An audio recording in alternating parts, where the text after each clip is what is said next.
It is June, and this month is absolutely stacked when it comes to movies. There's a huge, big studio release every single weekend. So today I thought I would start a new series that I've been wanting to do for a little while on this channel, where at the beginning of the month, I break down all of the movies that you need to keep an eye out for the month. This is going to be a monthly series, so make sure you come back to the channel each and every month so you know what movies to look out for. So this is our June edition, and let's get started with the first week of June. Okay, so we're going to start off with the first weekend in June, June 2nd, which has already passed, where we saw the release of Spider-Man Across the Spider-Verse. After reuniting with Gwen Stacy, Brooklyn's full-time friendly neighborhood Spider-Man is catapulted across the multiverse, where he encounters a team of spider people charged with protecting its very existence. This film is currently holding a 95% critic rating on Rotten Tomatoes. It is getting incredible reviews. It also made $120 million domestically in its opening weekend. So this film is already a big success. It is already getting a lot of acclaim, both from critics and audiences. I have seen this film and I absolutely loved it. It ups the bar when it comes to animation and what is possible in the medium. So if you haven't already, make sure you book your tickets to go see Spider-Man Across the Spider-Verse this week. Also this weekend, we saw the release of The Boogeyman, which is Disney/Searchlight's newest horror film. High school student Sadie Harper and her younger sister Sawyer are still reeling from the recent death of their mother. When a desperate patient unexpectedly shows up at their house seeking help, he leaves behind a terrifying supernatural entity. PG-13 horror film. This is a horror film that the whole family can enjoy. Well, I don't know about the whole family. It is currently holding a 65% on Rotten Tomatoes, which is around where I would expect it to be. This is directed by Rob Savage, who directed the horror films Host and Dashcam. Both of those films were kind of found footage films. The Host one was just through like webcam footage, and the Dashcam one was just through dashcam footage. This is Rob Savage's first traditional horror film. Critics say The Boogeyman might fall short of its terrifying source material, but a spooky atmosphere and some solid performances help keep the chills coming. So if you're into horror films, if this film looks like one that you would be interested in, go and check it out. It's in theaters right now. The newest A24 film, Past Lives, opened in limited release this weekend. Nora and Hae Sung, two deeply connected childhood friends, are wrest apart after Nora's family immigrates from South Korea. Decades later, they are reunited for one faithful week as they confront destiny, love, and the choices that make a life. This film is directed by Celine Song, and like I said, it is being distributed by A24. It is currently holding a 96% critic rating on Rotten Tomatoes, so it's gotten a lot of critical acclaim ever since it's been released at Sundance. It premiered there a couple of months ago. Critics say this is a remarkable debut for writer-director Celine Song. Past Lives uses the bond between its sensitively sketched central characters to support observations on the human condition. This is a film that has been getting a lot of Oscar buzz, and I do predict that it will get a lot of Oscar nominations come awards season. So if this film sounds like one that you would be interested in, if you are a fan of A24 films, this is definitely one to check out. Next, we're moving on to June 9th, this coming weekend, where the big release is Transformers: Rise of the Beasts. Returning to the action and spectacle that have captured moviegoers around the world, Transformers: Rise of the Beast will take audiences on a 90s globe-trotting adventure with the Autobots and introduce a whole new faction of Transformers, the Maximals. So this is the newest film in the Transformers franchise and the first ensemble Transformers film that's not being directed by Michael Bay. A couple of years ago, we got Bumblebee, which was directed by Travis Knight, but that was much more of an origin story for the character of Bumblebee. This is another traditional Transformers film where we got the whole team together, but like I said, not Michael Bay this time. We got Stephen Caple Jr. directing this one, who last directed Creed 2. Currently, Transformers: Rise of the Beast is holding a 58% on Rotten Tomatoes, and critics say that thanks to some genuine human drama between between the set pieces and palpable affection for the title characters, Transformers Rise of the Beast is one of the franchise's most enjoyable outings. So even though it's carrying a rotten score, currently there's still a lot of reviews to come, and there are quite a few critics who did quite enjoy this film and have said that it is a return to form for the franchise. It takes what was great about Bumblebee and elevates it. So I'm hoping that this film is more in line with Bumblebee and less in line with some of those Michael Bay films. Also releasing this weekend is Flamin' Hot. It's going to be releasing on Hulu and Disney Plus Star if you are outside of the United States. Flamin' Hot is the inspiring true story of Richard Montanez, who as a Frito-Lay janitor disrupted the food industry by channeling his Mexican-American heritage to turn Flamin' Hot Cheetos from a snack to an iconic global pop culture phenomenon. So this is the directorial debut of actress Ava Longoria, and like I said, this is a film that is being released on Hulu. It is currently holding a 72% on Rotten Tomatoes, with critics saying that it's a satisfying crowd pleaser that will make you want to go and eat a bag of Flamin' Hot Cheetos. All right, moving on to June 16th. Now this is a big weekend. The big release this weekend is Warner Brothers' The Flash. This is a very hotly anticipated film. Worlds collide when the Flash uses his superpowers to travel back in time to change the events of the past. However, when his attempt to save his family inadvertently alters the future, he becomes trapped in a reality in which General Zod has returned, threatening annihilation. So this film was directed by Andy Muschietti, who is the director behind both of the It films from a couple of years ago. Now this is obviously a very hotly anticipated film. It first premiered a couple of months ago back at CinemaCon, and out of CinemaCon there was a lot of reactions saying it's one of the best superhero movies of all time, it's the best DC movie of all time. A lot of hyperbolic statements, so will it live up to that hype? I don't know, but there's a lot of interest around this film. I think it's going to be a big hit. Now, the score just released on Rotten Tomatoes, and it's holding a 72% with 57 reviews.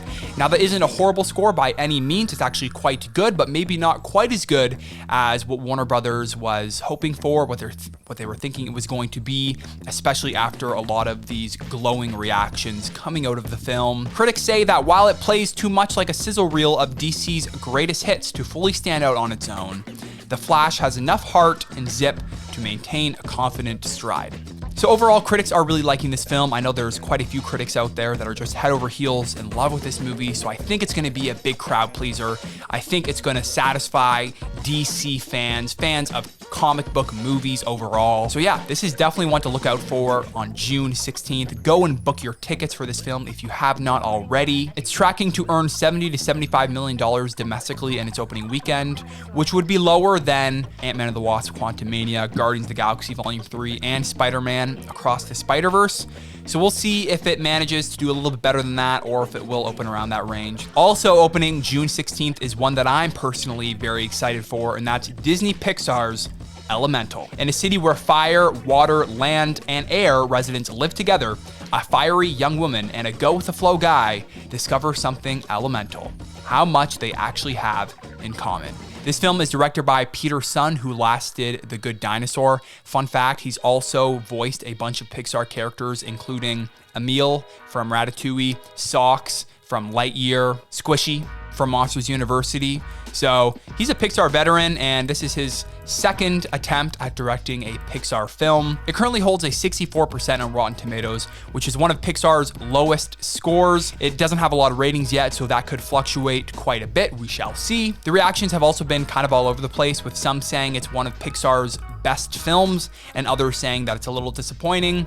So we'll see how this film turns out. It's tracking to earn $40 million domestically in its opening weekend, which would be on the lower end for Pixar, so let's hope that number increases. Also releasing June 16th is Extraction 2 on Netflix. This is directed by Sam Hargrave, who directed the first Extraction movie. The screenplay is also once again being written by Joe Russo. After being presumed dead, mercenary Tyler Rake returns for another high-stakes mission. So I've seen a couple of reactions for this film, and they say that if you're a fan of the first Extraction movie, you're very likely going to enjoy the second Extraction movie. So if you're a fan of this franchise, if you like the first movie, then look out for Extraction 2 being released on June 16th. June 16th is a big week. We got a couple more releases here. Asteroid City, which is Wes Anderson's newest film, is getting its limited release on June 16th as well. World-changing events spectacularly disrupt the itinerary of a junior stargazer / space cadet convention in an American desert town circa 1955. It's currently holding a 78%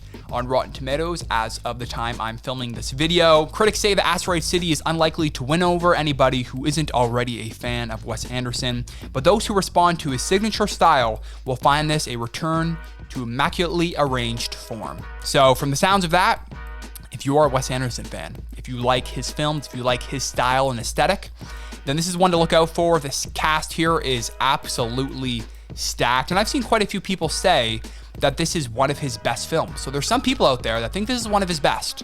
So make sure you check this one out if you are a fan of Wes Anderson. And finally, on June 16th, we got The Blackening, which is a new comedy being directed by Tim Story, who did the original Fantastic Four movies and also some other comedy movies, including Ride Along. 7 friends go away for the weekend only to find themselves trapped in a cabin with a killer who has a vendetta. They must pit their street smarts and knowledge of horror movies against the murderer to stay alive. Critics who've seen this film say that it's a fun slasher, thriller, horror movie, even if it has a somewhat predictable and formulaic story. It sounds like this is going to be a fun horror comedy. All right, next we're moving on to June 23rd, where we have one major release this weekend, and that's Sony's No Hard Feelings, starring Jennifer Lawrence. On the brisk of losing her childhood home, a desperate woman agrees to date a wealthy couple's introverted and awkward 19-year-old son before he leaves for college. This is Jennifer Lawrence's first big comedy role, which is pretty exciting. It's directed by Gene Stupinski. Sorry if I'm pronouncing that wrong. He last directed Good Boys, which was a really well-received raunchy comedy. This is another raunchy comedy, and it's tracking to earn around $20 million domestically in its opening weekend. I'm very excited to see Jennifer Lawrence take on a comedy role. So yeah, this is one to look out for on June 23rd. A little bit of a lighter week. This is the only major release we have this weekend. But then on June 30th, we got a big one. We got Indiana Jones and the Dial of Destiny. Daredevil archaeologist Indiana Jones races against time to retrieve a legendary dial that can change the course of history. Accompanied by his goddaughter, he soon finds himself squaring off against Jürgen Voller, a former Nazi who works for NASA. So this film was directed by James Mangold, who last directed Ford v Ferrari and Logan. This is the 5th installment into the Indiana Jones franchise. Harrison Ford is returning, and it's said that this is going to be the final chapter of the Indiana Jones franchise. It's currently holding a 50% on Rotten Tomatoes with 46 reviews, so obviously that score could fluctuate a little bit. It did premiere at Cannes, where critics are maybe a little tougher, but the critics who have seen it so far say that although there is a nostalgic rush in seeing Harrison Ford back in action, Indiana Jones and the Dial of Destiny is a largely unnecessary franchise finale. So critics so far aren't in love with the film, but it's sure to be a big box office hit, with a lot of people super excited to see Harrison Ford back as Indiana Jones for the last time. So go grab your tickets. This is the last time we're going to see Indiana Jones, at least with Harrison Ford. I'm sure they'll reboot it at some point in the future. Also releasing June 23rd is Ruby Gillman, Teenage Kraken. This is DreamWorks Animation's newest film. Ruby Gillman is a sweet and awkward high school student who discovers she's a direct descendant of the warrior Kraken queens. The Kraken are sworn to protect the oceans of the world against the vain, power-hungry mermaids. This is directed by Kirk D'Amico, who last directed Vivo. He also directed another DreamWorks film, The Croods. This is another good family option for those who want to go see a movie with the kids. And then we got Nimona, which is another animated film that's being released on Netflix. And this film was infamously saved by Netflix after being canceled over at Blue Sky when Disney took over Blue Sky and shut it down. So I'm happy that this film is being made. A knight is framed for a crime he didn't commit, and the only person who can help him prove his innocence is Nimona, a shape-shifting teen who might also be a monster he's sworn to kill. This film is also adapting a comic book series, I believe, and I know there's a lot of fans of that series. There's a lot of people who are very excited for this film, a lot of people that are very happy that it was saved by Netflix. I'm glad that this movie is being released. I'm glad that the people who worked so hard on this film are gonna get to see it come to fruition, gonna get to see it come out. Has there been a trailer for this film yet? I don't know if there's even been a trailer for this one, but we're sure to see one soon. So look out for Nimona on June 30th. All right, that's it. Those are all the major releases that are coming out in the month of June. There's probably some smaller indie films that I didn't include on this list, but these are all the films that are getting wide theatrical releases and are the biggest titles coming to streaming. Now, I also asked you guys what your most anticipated films of the month were. I asked you over on my Twitter, which you can find me on Twitter at Ben Jansen Film. I also asked you guys in the community section on our YouTube channel. So if you want to participate in next month's poll, make sure you check out my Twitter and our community tab. But from those results, 53.3% of you said that Spider-Man Across the Spider-Verse was your most anticipated film of the month. So that one is the winner. Coming in second place was Indiana Jones and the Dial of Destiny at 20%. In third place was The Flash with 13.3% of you saying that was your most anticipated film of the month. And then Elemental and Past Lives tie for fourth place with 6.6% of you saying that is your most anticipated film of the month. So if you want to participate in next month's poll, make sure you keep an eye out on our community tab and follow me over on Twitter so you can participate in that. Now, as for myself, my most anticipated film for the month of June. Now, I've already seen Spider-Man Across the Spider-Verse, so I'm eliminating that from consideration. I have to go with Pixar's Elemental, which is not a surprise. If you've been watching me for any length of time, you know that I'm a huge Pixar fan. I love pretty much everything they put out over there. So yeah, whatever Pixar has coming out is probably gonna be near the top of my list in any given year. So I cannot wait to see that film. I'm actually seeing it later this week, so make sure you keep an eye out for my review, which will also be coming out later this week. But there's a ton of films to be excited about here. Very excited for The Flash, very excited to see Transformers later this week. So let me know down in the comment section below what your most anticipated film of the month is. And if you like this video, leave a like and subscribe to the channel. We really appreciate all of your support. And if you want to check out more videos here on the channel, you can click on either of the video icons right over there. Thank you for watching, and I will see you in the next one. See ya.